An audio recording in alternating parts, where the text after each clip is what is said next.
Hi everyone, I'm John Carter with the Boca Voice, and today I have a very special guest. We've been doing this medical marijuana series for the past few weeks, and we have the final piece of the puzzle, the patient.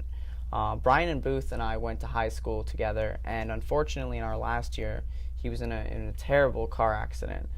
Brian, thank you for being here today. Thank you, John. Now tell us a little bit about, what happened to you after the car accident? Well, after the car accident, I actually did crack my head open. As a result of that, I actually do have very aggressive epilepsy, which unfortunately is not solvable using pharmaceutical drugs. That actually, when they tried to put me on pharmaceutical drugs, I did realize that I am allergic to many of these pharmaceutical drugs that do treat epilepsy.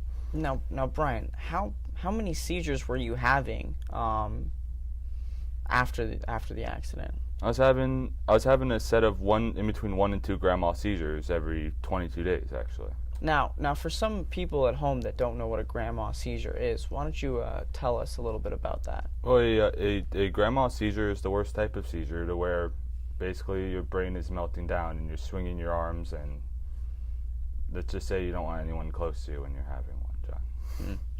Well, so now, how has medical marijuana combated this? I know pharmaceutical drugs have not worked for you, correct? That is correct, and Yeah. I have noticed since I started taking them, to where it's been a year and a half since I've had a seizure, compared to in between 1 and 2 every 22 days, to where A year and a half. a year and a half, John. That's incredible. So now, what is the best way to take the medical marijuana? Is it oral? Is it the vapor, the resin? How is it best used for your condition? Well, honestly, John, it works in all 3 ways. As long as I receive the a CBD that would help stop my seizures.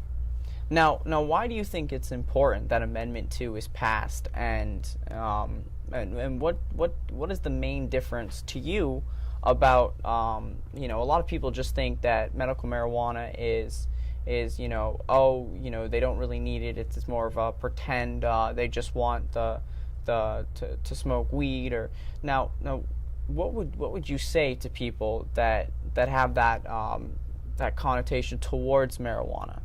Well, honestly, and the way the laws are set up here in Florida is, these people that think they can just go and abuse these laws are not going to be able to where it's for patients just like me, and other people with, for example, cerebral palsy or epilepsy, to where the stuff that they actually get, they're not even going to be able to smoke it in the herbal form, and it's not going to get them high. It's just going to be giving them medicine to stop their seizures, to stop whatever medical problem that they have.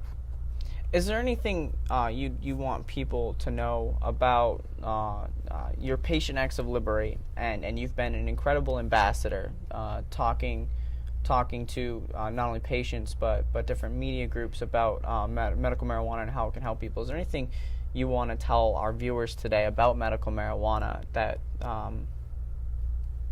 may change their mind about it?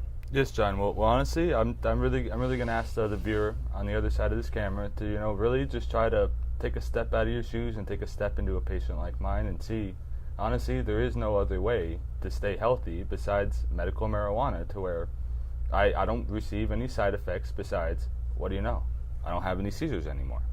Which is absolutely incredible. Yeah, if that's the only side effect, I can deal with that.